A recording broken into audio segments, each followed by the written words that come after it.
Good morning, students. Let's go to the next point, that is abolition of Peshwaship and Mughal line or Mughal dynasty.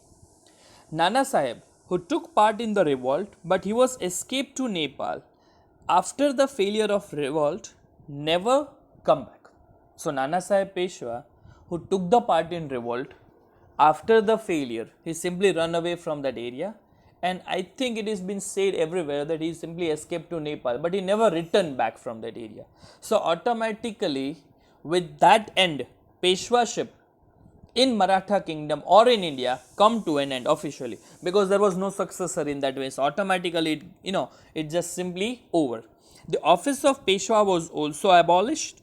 British removed all the threats to it. Means by removing Peshwaship, post of Peshwaship, as we already discussed that Maratha was made up of 5 families confederacy. One is Peshwa from Pune, rest of the other 4 families like Gaikwad, Scindia, Bhosle and the Holkars have already accepted the supremacy of the British Empire. So finally Maratha power come to an end.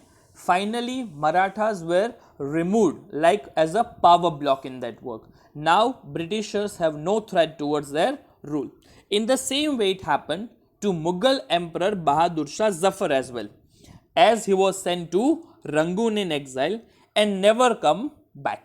Finally the Mughal dynasty come to an end, which was founded by Babur in the year 1526, when the first battle of Panipat was fought between Babur and Ibrahim Lodi, which Babur ended the Sultanate period.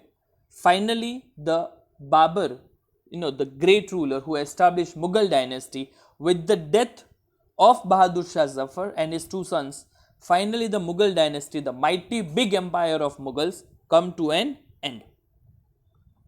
6th point, policy of divide and rule. This point is very important from the point of view of India, Hindu-Muslim unity as well, and how Britisher became successful in India as well.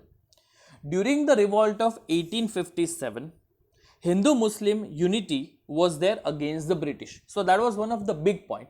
You can easily understand. The emperor, Mughal emperor, Bahadur Shah Zafar, being a Muslim ruler who was the leader of the revolt, rest of the other Indian kings, either they were Hindu or Muslim, accepted him as the leader of the revolt.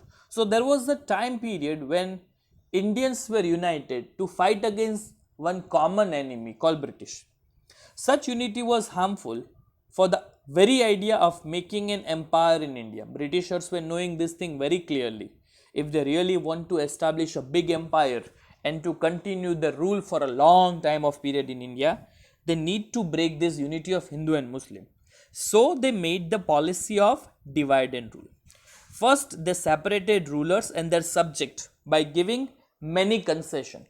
Means rulers were given many concessions that they can live a happy and worth living life, or we can say a rich kind of a lavish life. Okay, due to that reason rulers were constantly busy in merrymaking or just enjoying the life. Particularly due to that reason they never took any interest in the welfare of the subject. So automatically the subject and the rulers, both of them separated each other. રાજા મહારાજાઓને ઘણા બધા concession આપ્યા, એ લોકોને financial gain પણ ઘણો બધો થયો Indian રૂલર્સને. એ લોકો પોતાની મેરી મેકિંગ એક્ટિવિટીમાં જ બિઝી રહ્યા. ઇન્ડિયન રૂલર્સે ક્યારેય પણ પોતાના પબ્લિકનું ધ્યાન ન રાખ્યું. Though they were the rulers but they never take care of their subject. So automatically subject means the people on which they were ruling, પ્રજા અને રાજા બંને એકબીજાથી અલગ થઈ ગયા, સેપરેટ થઈ ગયા. Indian rulers were busy in their luxurious life and much not concerned about miserable life of their subject. British also encouraged hatred and ill feeling among various societies or various sections of the society like Hindu Muslim, and again due to that reason so they could not become united anymore. In short બ્રિટિશરે પણ ઇન્ડિયામાં હિન્દુ અને મુસ્લિમને એકબીજાને અલગ કરવાના જ કામ કર્યા. They never took any interest in the unity of the people. Hindu અને મુસ્લિમ એકબીજાથી અલગ થાય તો એનો ફાયદો, એનો એડવાન્ટેજ બ્રિટિશને જ મળે એમ હતો. When two cats are fighting, monkeys are taking advantage in that way. So here the same rule they applied. અંદરો અંદર ઇન્ડિયાવાળાને જ બધેવા ઝઘડો કરાવ્યો and then they took the advantage on that way. Seventh point, rise of nationalism. Last and the final point regarding the political matters. Okay, the far-reaching effect of the revolt of 1857 was the sacrifice of Indian leaders gave birth to future nationalistic movement. મોટા મોટા ફાયદો શું થયો? This revolt of 1857 make a full background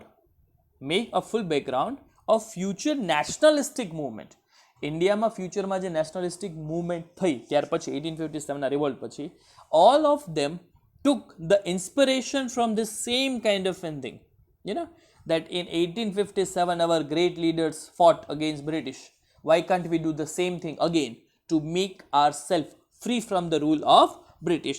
So ultimately the revolt of 1857 became one of the symbol of inspiration to Indian leaders, or specifically we can say it became one of the powerful time period that Indians got great inspiration from this kind of an revolt and other activities. Many Indians became the icon of the freedom struggle, like Rani Lakshmibai, which inspired the future generation for next many years after that.